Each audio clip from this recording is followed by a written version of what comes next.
It was almost midnight when Robert heard the noise. He'd been cleaning classrooms at Lincoln Elementary for 15 years, and he knew every creak and groan of the old building. But this sound was different. It came from the supply closet near the art room, a soft shuffling that made him pause mid-sweep. Robert wasn't the type to get scared easily. At 52, he'd seen enough of life to know that most mysterious sounds had simple explanations. Probably a mouse, he thought. Or maybe some kids had left a window open and papers were blowing around. Still, something made him walk toward that closet with his heart beating just a little faster than usual. He opened the door slowly, reaching for the light switch. What he saw made him freeze completely. A little girl sat curled up in the corner, surrounded by rolls of paper towels and bottles of cleaning solution. She couldn't have been more than 7 or 8 years old. Her dark hair was messy. Her clothes looked like she'd been wearing them for days, and her eyes were wide with fear. The moment she saw Robert, she pressed herself further into the corner, making herself as small as possible. Hey, Robert said softly, holding up his hands. It's okay. I'm not going to hurt you. The girl didn't say anything. She just stared at him with those huge, scared eyes. Robert's mind was racing. What was a child doing here at midnight? Where were her parents? Was she in danger? He knew he should probably call someone right away, but something stopped him. The look on her face reminded him of a stray dog he'd once found, so terrified that any sudden move might make it bolt. He slowly lowered himself to sit on the floor, keeping his distance. My name's Robert, he said. I clean the school at night. Are you hungry? Still nothing, but he noticed her eyes flick to his lunch bag, which he'd set down near the door. I've got a sandwich in there, he continued, speaking in the same calm tone he might use with a frightened animal. Turkey and cheese. And some chips. You want them? After a long moment, the girl nodded, just barely. Robert carefully pulled out his sandwich and the bag of chips, then slid them across the floor toward her. She grabbed them quickly and started eating like she hadn't seen food in days. Maybe she hadn't. What's your name? Robert asked gently. The girl swallowed a bite of sandwich. Lily, she whispered, that's a pretty name. Lily, do your parents know where you are? Her eyes filled with tears. I don't have parents. Robert felt his chest tighten. Okay, what about whoever takes care of you? A foster family, maybe? Lily's hands started shaking. They said they were coming to get me this morning. Social services, but I heard Mrs. Patterson on the phone yesterday saying there wasn't any place for me to go, that they might have to send me far away to some group home. Mrs. Patterson was the school counselor. Robert knew her well. She was a kind woman who genuinely cared about the kids. So you hid? Robert asked. Lily nodded, wiping her eyes with the back of her hand. I didn't want to go far away. All my teachers are here, and my friend Maya, and I finally know where everything is. Her voice cracked. I'm tired of moving. Something in Robert's heart broke right then. He'd never had kids of his own. His wife had left him years ago, saying she wanted a different life than what a janitor could provide. He'd spent the last decade alone working his shifts, going home to his tiny apartment and not much else. But sitting there on that cold floor, looking at this scared little girl, he felt something wake up inside him that he thought had died a long time ago. Listen, he said, you can't stay in this closet. But how about this? Let me talk to Mrs. Patterson tomorrow. We'll figure something out together, okay? Lily looked uncertain. You won't let them send me away? Robert knew he shouldn't make promises he couldn't keep. But looking into those hopeful eyes, he found himself saying, I'll do everything I can. The next morning, Robert waited outside Mrs. Patterson's office before school started. He hadn't slept all night. After finding Lily, he'd taken her to the security office where she'd fallen asleep on the couch while he finished his shift. He'd kept watch over her the whole time, his mind spinning with thoughts he'd never expected to have. When Mrs. Patterson arrived, her eyes widened at the sight of Lily. Oh, thank God, she breathed. We've been looking everywhere for you. Robert quickly explained what happened, and Mrs. Patterson's expression shifted from relief to concern. The situation is complicated, she admitted, once Lily was safely in her office with some breakfast. Her last foster placement fell through. The family wasn't equipped to handle her needs. And right now, every home in the county is full. The only option is a facility 3 states away. What kind of facility?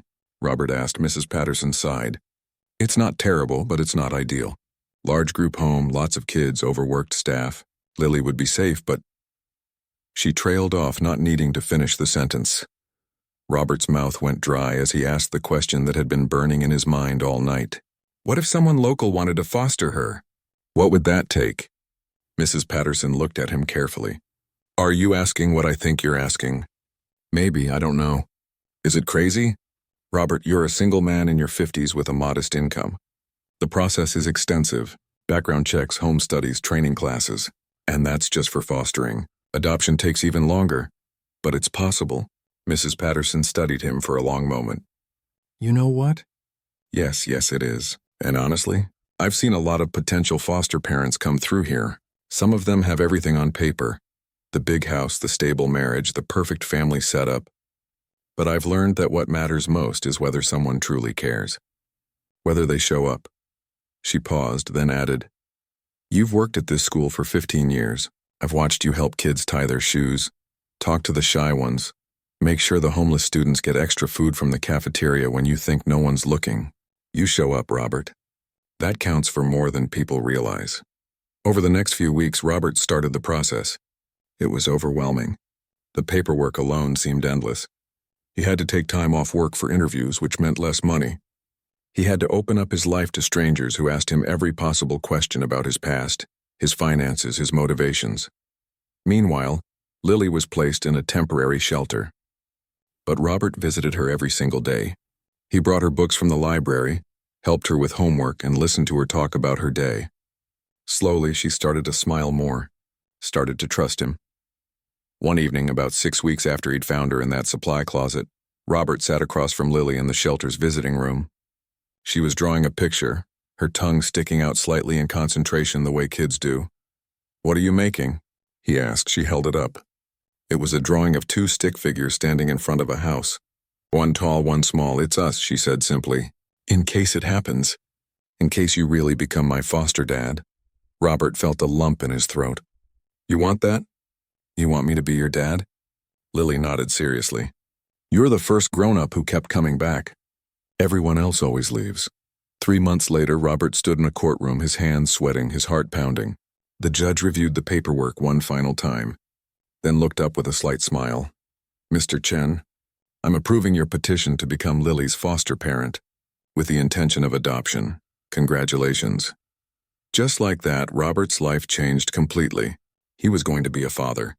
At 52 years old, after spending so many years alone, he was going to have a daughter. As they left the courthouse, Lily slipped her small hand into his.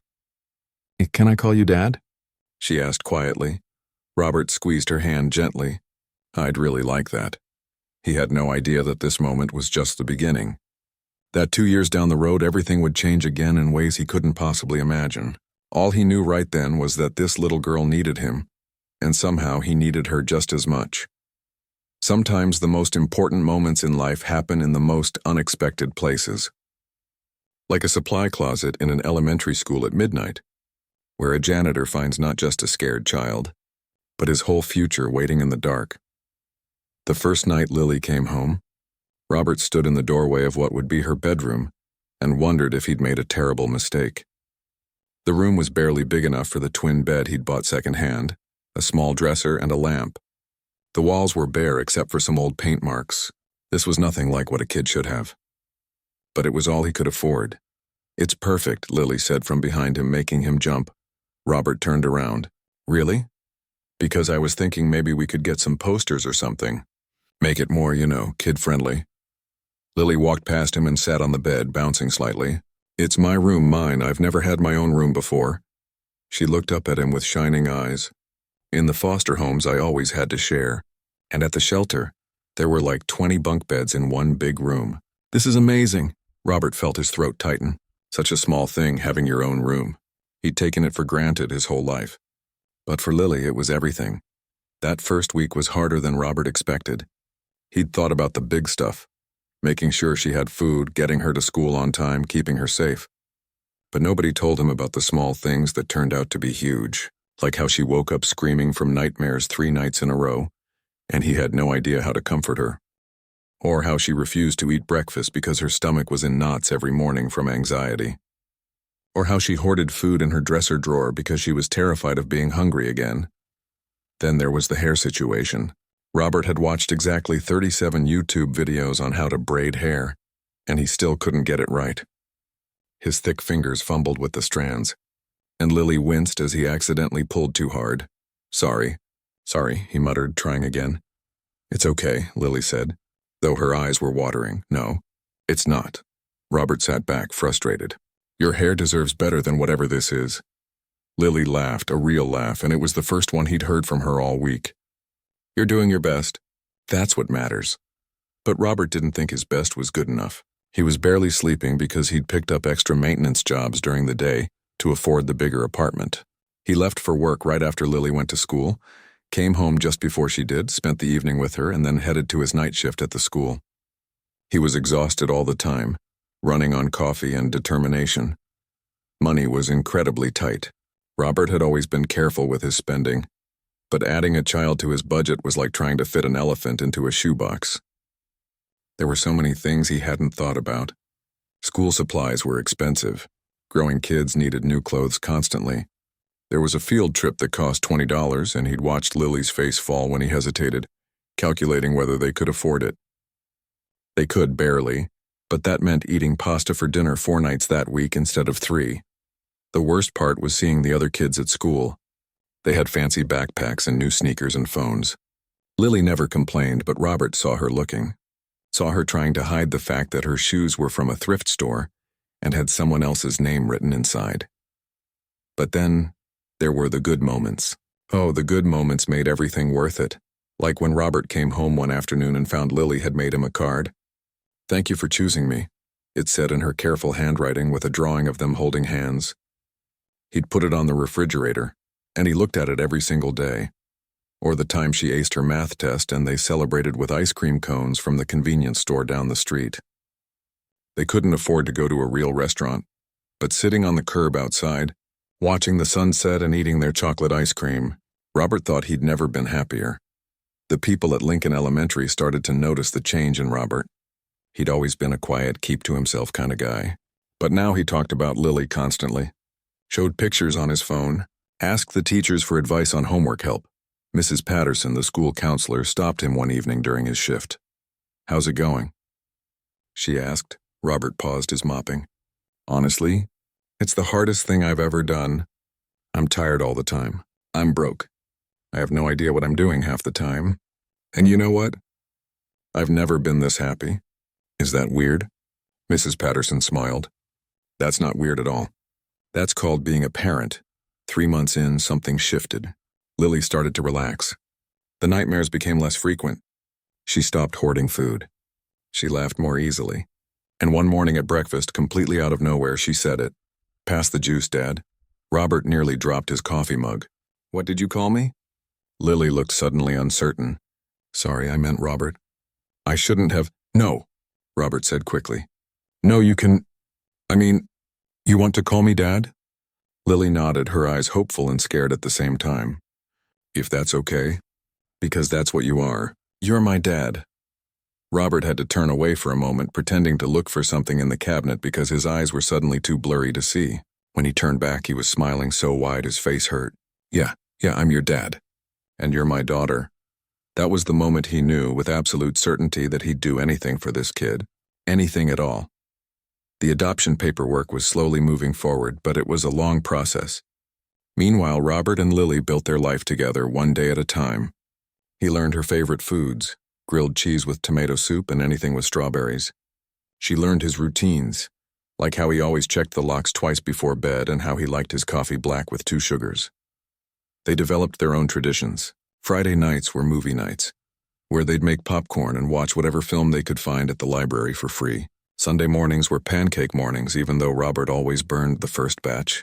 Every evening, no matter how tired he was, Robert helped Lily with her homework and then read to her before bed. The school community rallied around them in ways Robert never expected. Teachers donated books and clothes their own kids had outgrown. The art teacher, Miss Henderson, brought over a box of craft supplies and helped Lily decorate her room one Saturday afternoon. The school secretary organized a furniture drive and somehow a nice bookshelf appeared on Robert's doorstep. No note attached. People are good, Robert told Lily one night after another neighbor dropped off a bag of groceries. Sometimes it's easy to forget that, but people really are good. But even with help, money was a constant worry. Robert's back was starting to hurt from all the extra work. He was 52 years old, and his body wasn't as resilient as it used to be. Some nights, after his shift ended, he'd sit in his car for a few minutes before driving home, just trying to gather enough energy to make it up the stairs to their apartment. Was this sustainable? Could he really keep this up for another 10 years until Lily was grown? He didn't know, but he also knew he'd work himself into the ground before he'd let that kid go back into the system.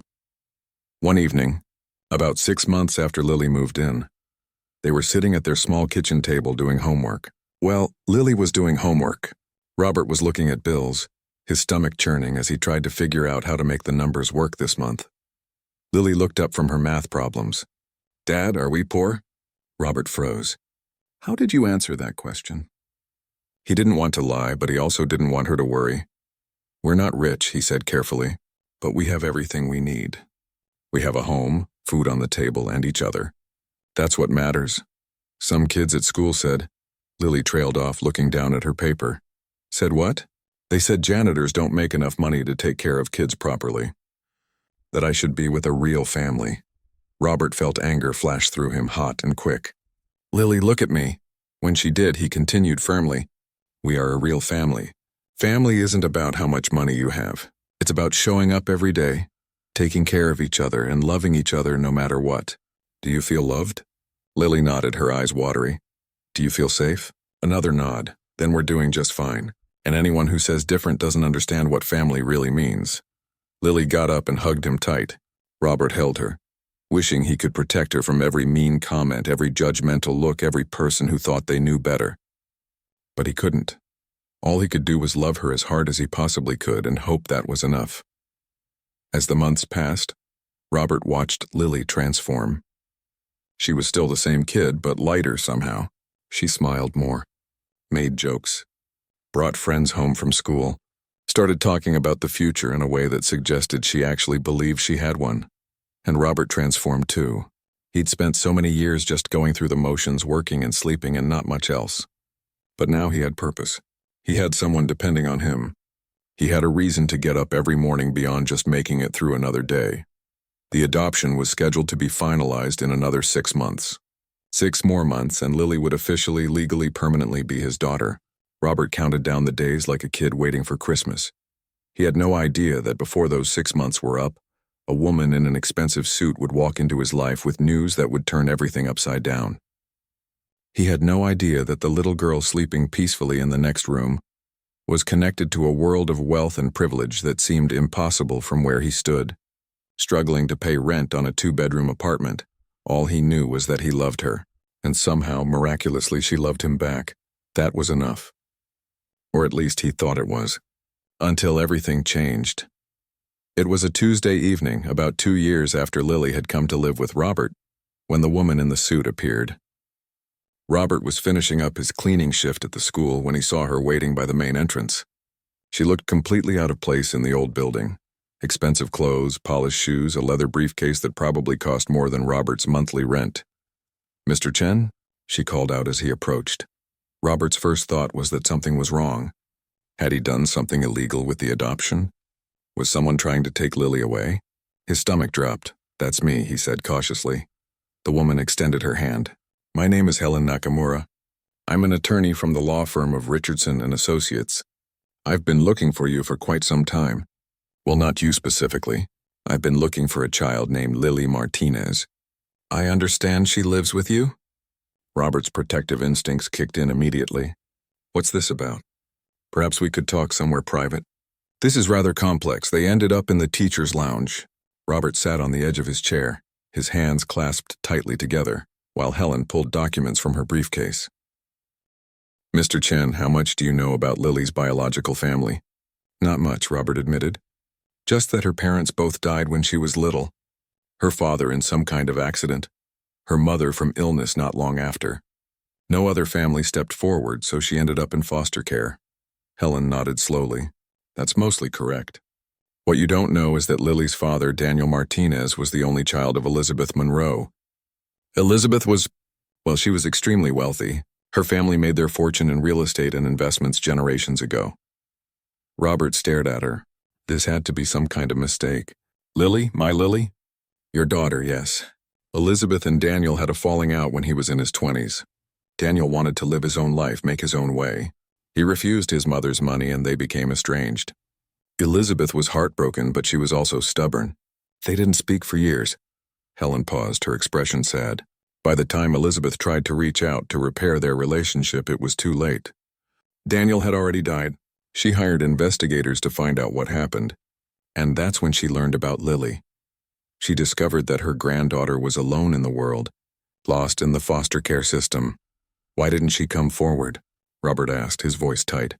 Where had this woman been when Lily was sleeping in a supply closet, scared and alone? She tried, Helen said gently.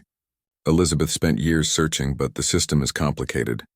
By the time her investigators traced Lily to this area, Elizabeth's health was failing. She had cancer. She passed away 18 months ago, still desperate to find her granddaughter. Robert felt dizzy. None of this made sense. Why are you telling me this now?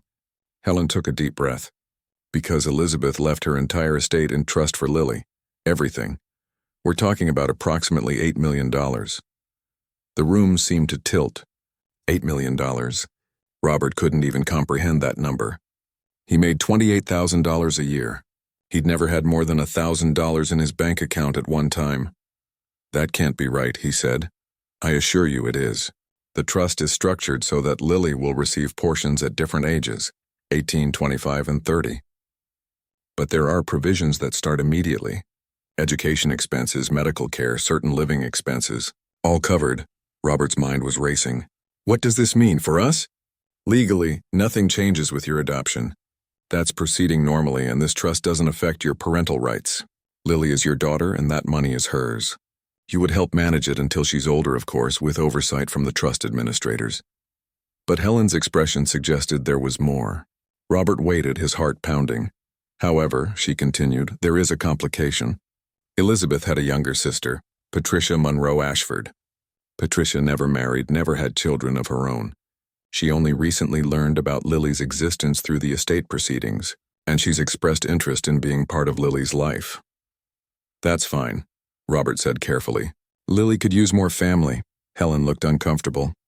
Patricia's interest goes beyond occasional visits. She believes that Lily should be raised in a certain manner. She's mentioned private schools, cultural education, social connections. She's concerned about whether Lily is receiving appropriate opportunities. Robert felt cold. What exactly are you saying? Patricia has inquired about the possibility of custody review. She's questioning whether a child with Lily's resources should be living in your current circumstances. There it was. The thing Robert had always feared deep down. That someone would decide he wasn't good enough for Lily. I work 2 jobs to provide for that kid, Robert said, his voice shaking. I may not have money, but I love her. I show up every single day. I help with homework, I make her breakfast, I sit with her when she has nightmares about her past. I'm her father. I know, Helen said softly. And for what it's worth, I can see that you love her very much. But Patricia has resources, lawyers, influence, and she genuinely believes she's doing what's best for Lily.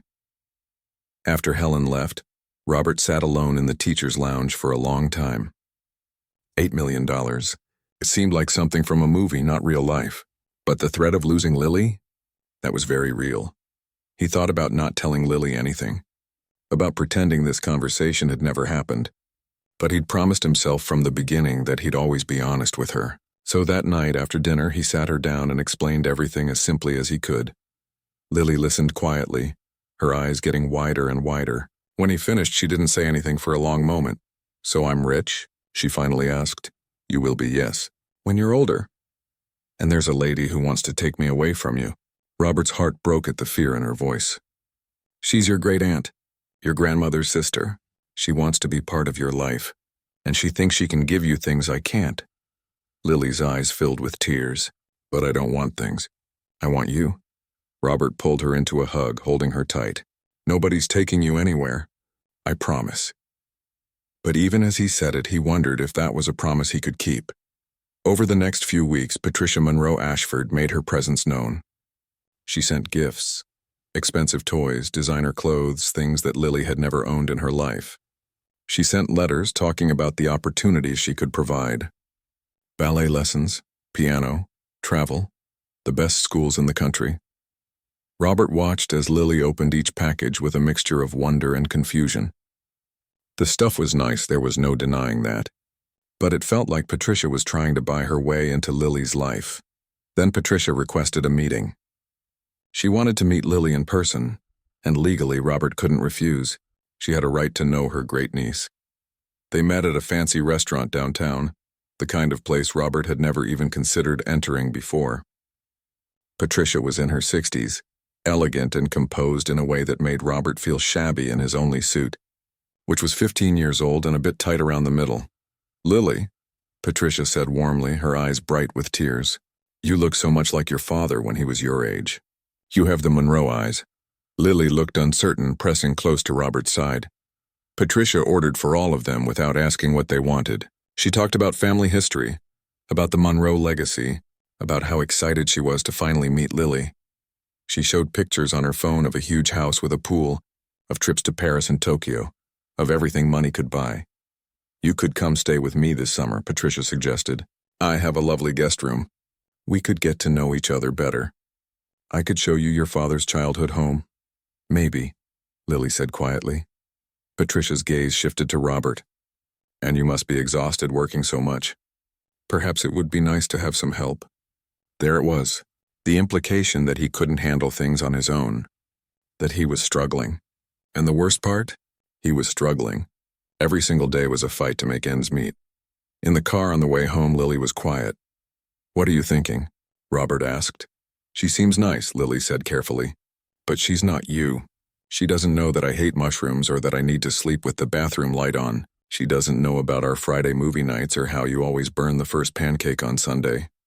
Robert smiled, but it didn't reach his eyes. "Those are good things to remember. Dad, you're not going to let her take me, are you?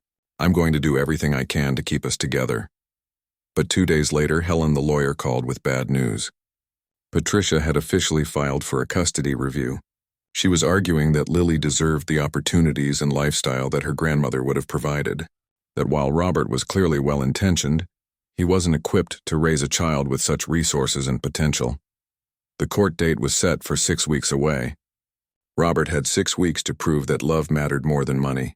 6 weeks to show that being a father wasn't about what you could buy, but about what you were willing to sacrifice. He spent those weeks in a fog of worry. He couldn't afford a good lawyer. The public defender assigned to him was overworked and underprepared. Patricia had a whole legal team, but Robert had something Patricia didn't have. He had 2 years of showing up every single day. 2 years of proof that he was exactly the father Lily needed. The question was, would that be enough? In a world that so often measured worth in dollars and cents, would a judge be able to see what really mattered? As the court date approached, Robert lay awake at night listening to Lily breathe in the next room and prayed that love would be enough. That justice would see past bank accounts and see what really made a family. He was about to find out. The courthouse felt cold even though it was summer. Robert sat in the hallway outside the courtroom, his hands shaking slightly as he held a folder of papers. Inside that folder was everything he had. Photos of him and Lily, report cards showing how well she was doing in school, letters from teachers, a letter from Mrs. Patterson about how much Lily had thrived since living with him. It seemed like such a small pile of evidence against what Patricia Monroe Ashford could offer. His public defender, a tired-looking woman named Angela Hayes, sat beside him reviewing her notes. She'd told him honestly that this was going to be difficult. Patricia hadn't done anything wrong by wanting to be in Lily's life. She had legitimate resources to offer. The question was whether the judge would see those resources as more important than the relationship Robert and Lily had built. "Remember," Angela said quietly, "stay calm. Answer questions directly. Don't get defensive even if her lawyers try to make you feel bad about your income or your job. What matters is your relationship with Lily." Robert nodded, though his stomach was churning. He'd barely eaten in days, barely slept. All he could think about was losing her. Lily was in a separate waiting room with a court advocate. They'd agreed she wouldn't have to sit through the testimony, though if the judge requested it, she might need to speak. Robert hoped desperately it wouldn't come to that. She'd been so anxious about today, barely talking, her old nightmares coming back. When they finally entered the courtroom, Robert felt like he was walking through water. Everything seemed slow and surreal. Patricia was already seated with her lawyers, 3 of them, all in expensive suits. She looked calm and confident, like someone who was used to winning. Judge Catherine Walsh entered, and everyone stood. She was an older woman with silver hair and sharp eyes that seemed to see right through people. Robert found himself praying silently that she'd see the truth. Patricia's lead attorney, a man named Gregory Sheffield, went first. He painted a picture of opportunity and privilege that Lily was being denied. He talked about Patricia's willingness to provide everything: the best education money could buy, cultural experiences, travel, connections that would serve Lily for the rest of her life. Patricia Monroe Ashford doesn't question Mr. Chen's affection for the child, Sheffield said smoothly. But affection alone isn't sufficient. This child is the heir to a substantial fortune. She comes from a legacy of success and achievement. She deserves to be raised in an environment that reflects that heritage and prepares her for the responsibilities that come with significant wealth. He went on about Robert's modest income, his small apartment, his limited ability to provide extracurricular activities or educational advantages. Every word felt like a knife, because it was all true. Robert couldn't give Lily those things. He could barely afford her school clothes. Then it was Angela's turn. She stood up, and Robert could see her hands weren't quite steady either. Your Honor, this case isn't about money. It's about a little girl who was lost in the foster care system, scared and alone until Mr. Chen found her hiding in a supply closet at the school where he works. It's about a man who chose to completely upend his life, to work himself to exhaustion, to learn how to braid hair and help with homework, because he saw a child who needed him. Angela pulled out the folder of photos and documents.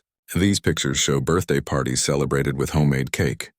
They show Friday movie nights and Sunday pancakes. They show a child who was failing in school because of trauma and instability, who is now getting straight A's because she finally has a stable home.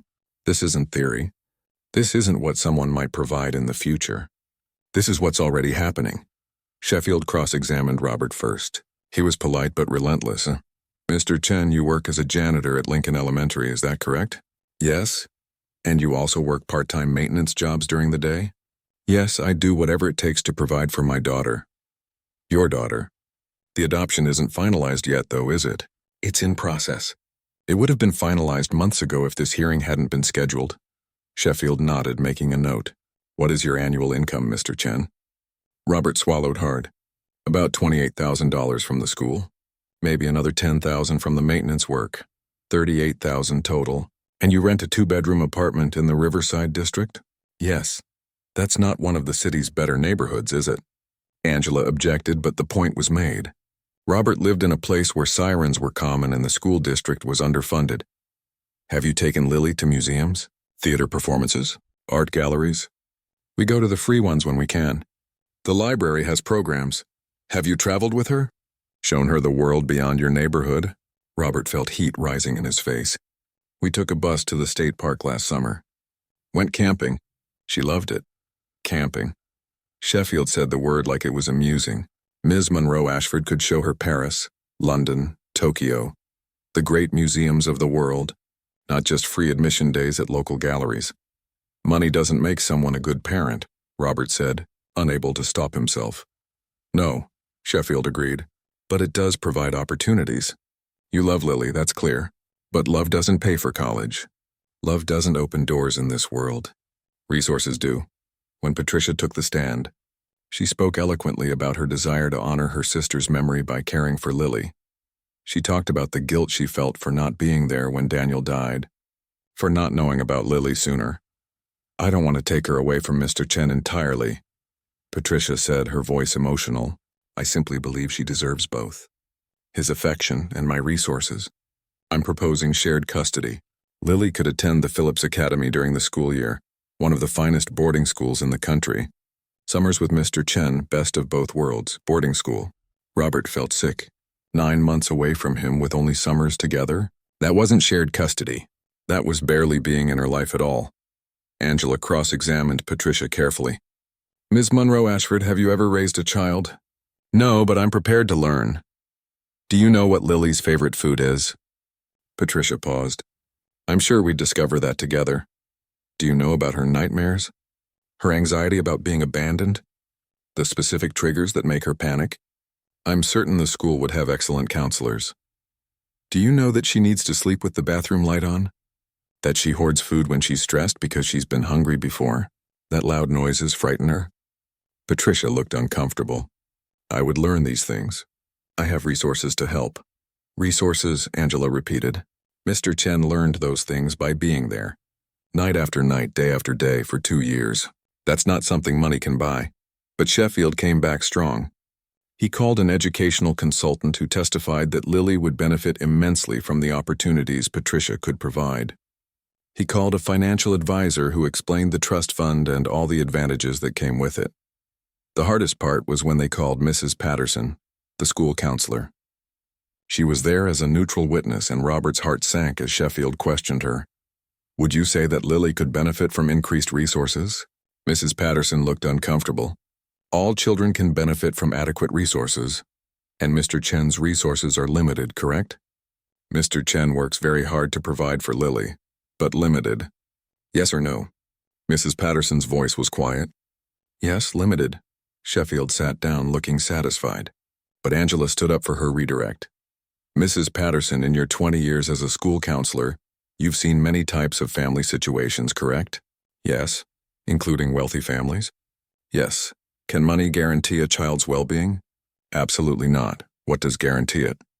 Mrs. Patterson looked directly at the judge. Consistency. Someone who shows up. Someone who truly sees the child as a person, not a project or a responsibility. Someone who puts that child's needs above everything else.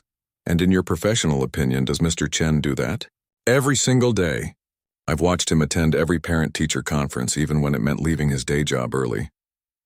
I've seen him volunteer for field trips on his days off. I've watched Lily transform from a scared, struggling child into a confident, happy one. That doesn't happen by accident. That happens because of devoted, consistent parenting. Sheffield tried to recover, but wouldn't she be even better with both that devotion and significant resources? Mrs. Patterson shook her head. Boarding school isn't consistent presence. Having things isn't the same as having someone. I've seen too many wealthy kids who are essentially alone, raised by nannies and institutions. Lily needs what she has now, someone who will be there every single day. The testimony went on for hours. Social workers testified about stability. Teachers talked about Lily's progress. Finally, Judge Walsh called for a break. We'll reconvene in 1 hour. At that time, I'll hear from Lily herself if she's willing to speak. Robert's heart dropped. He'd hoped to spare her this, but deep down he'd known it might come to this. The judge needed to hear what Lily wanted. During the break, Robert saw Lily briefly. She looked so small and scared in the big courthouse. Dad, do I have to talk to the judge? If you want to. You can tell her how you feel. Or you can say you don't want to talk. It's up to you. Lily's eyes filled with tears. What if I say the wrong thing? Robert knelt down to her level. There is no wrong thing. Just tell the truth. Tell her what you want. That's all you can do. When they reconvened, Judge Walsh spoke gently to Lily, explaining that she just wanted to understand what Lily wanted for her future. Lily sat in the witness chair, her feet not quite reaching the floor. She looked terrified, but when the judge asked if she was ready, she nodded. Lily, do you understand that Ms. Monroe Ashford is your great-aunt? Your father's aunt? Yes, ma'am. And she wants to be part of your life. Give you opportunities. How do you feel about that? Lily's voice was quiet but steady.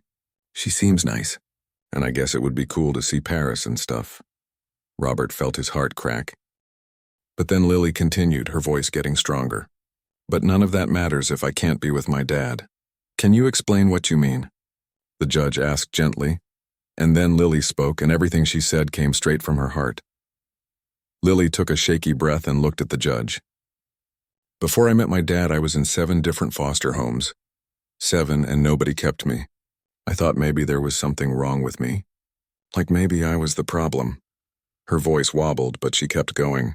Then I got scared about going to another new place, so I hid in the supply closet at school. I thought maybe if I stayed there, nobody would find me and I wouldn't have to leave again. But then my dad found me. Judge Walsh leaned forward slightly, listening intently. At first, I thought he was just another grown-up who would help for a little while and then go away. That's what always happened before. But he kept coming back. Every single day at the shelter, he was there, with snacks and homework help and stupid jokes that weren't even funny. But I laughed anyway because nobody had tried to make me laugh in so long. Lily wiped her eyes with the back of her hand. When he said he wanted to be my foster dad, I didn't believe it at first. I thought something would go wrong. Something always went wrong, but it didn't. He got a bigger apartment even though it meant working more. He learned how to do my hair and he was really bad at it at first. A small smile crossed her face. He's still kind of bad at it, but he tries every single day. Sheffield started to stand, perhaps to object, but Judge Walsh held up her hand, silencing him. Let the child speak. Ms. Patricia talks about boarding schools and trips to Paris, Lily continued. And maybe those things are nice. But you know what else boarding school means? It means 9 months away from my dad. 9 months of eating dinner alone or with strangers. 9 months of going to bed in a room where nobody knows I need the light on because I'm scared of the dark. Tears were streaming down her face now, but her voice remained steady. It means when I have a bad day, there's nobody there who knows that making grilled cheese with tomato soup makes me feel better. When I have a nightmare, there's nobody who will sit with me until I fall back asleep, even if it takes hours and he has to go to work tired the next day. Robert's eyes were burning. He'd tried so hard to hold it together through this whole process, but watching Lily pour her heart out was breaking him. My dad isn't rich, Lily said, looking directly at Patricia now. Our apartment isn't fancy. Sometimes we eat pasta 4 nights in a row because that's what we can afford. But you know what? I've never felt poor. Because every single day I have someone who chooses me, not because he has to, not because someone told him to, but because he wants to. She turned back to the judge. Everyone keeps talking about opportunities and advantages. But the biggest advantage any kid can have is knowing that someone will be there no matter what. That's what my dad gives me. He's there for every good grade and every bad dream, for every scraped knee and every science project. That's worth more than all the trips to Paris in the world. Lily's voice dropped to almost a whisper. I spent most of my life being a kid nobody wanted. Then my dad found me, and for the first time I felt like I belonged somewhere, like I was home. Please don't make me leave home. The courtroom was completely silent. Robert saw several people wiping their eyes. Even Sheffield looked uncomfortable. Judge Walsh spoke gently. Lily, Ms. Monroe Ashford isn't trying to hurt you. She wants to give you things. I know, Lily said, but I don't need things. I need my dad. Can't she just be Aunt Patricia? Can't she visit and maybe we could all spend holidays together? Why does me having opportunities have to mean leaving the person who loves me most? Patricia stood suddenly, startling everyone. Your Honor, I'd like to speak. Judge Walsh nodded. Patricia walked forward, her composed expression cracking. She looked at Lily with tears in her eyes. I owe you an apology, Lily. I've been so focused on what I could give you that I didn't stop to think about what you already have. What you need, she turned to Robert. Mr. Chen, I'm withdrawing my petition for custody review. The courtroom erupted in whispers. Sheffield looked shocked. Patricia, we discussed. I know what we discussed, Patricia said firmly. But that child just told us exactly what she needs, and it's not boarding school or trips around the world. At least not without her father. She looked back at Lily. I lost my sister because we were both too stubborn to fix our relationship before it was too late. My nephew died alone and I never got to meet him. I've spent so much time being angry about what I missed that I was about to repeat the same mistake with you. Patricia's voice softened. You have a father who loves you. A real home. That's what Elizabeth would have wanted for you. Not some fancy boarding school where you'd be miserable and alone. She turned to Robert. Mr. Chen, I was wrong about you. I looked at your paycheck and your apartment and made judgments about what you could offer Lily. But I was measuring the wrong things. You offer her something money can't buy.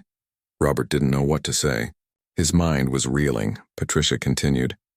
I'd like to propose something different if you're willing to hear it. I don't want to be Lily's mother or primary guardian. You're her father and that should never change. But could I be part of her life as an aunt? I could help with expenses without taking over. College fund contributions, summer camps if she wants them, music lessons if she's interested. But you remain her parent. She remains in your home. I'm just family, extended family. Judge Walsh looked at Robert. Mr. Chen, how do you feel about this proposal? Robert looked at Lily, who was watching him with hopeful eyes. Then he looked at Patricia, seeing for the first time that beneath the expensive clothes and the high-powered lawyers, she was just a lonely woman who'd lost her whole family and wanted a chance to know the one relative she had left. "I think," Robert said slowly, "that Lily deserves to know where she comes from, to know about her father's family, and everyone can use more people who care about them, as long as everyone understands who the parent is." "I understand completely," Patricia said quickly. "You're her father. I'm just asking to be Aunt Patricia, someone who can take her for ice cream occasionally, who can show her photos of her father as a child, who can be there for holidays if you'll have me. Nothing more." Judge Walsh looked between them all, then smiled slightly. "Well, this is an unusual turn of events. However, I think it's the right one." She looked at her notes. "Mr. Chen, I'm approving your adoption petition. Lily is legally your daughter, effective immediately." The rest was a blur.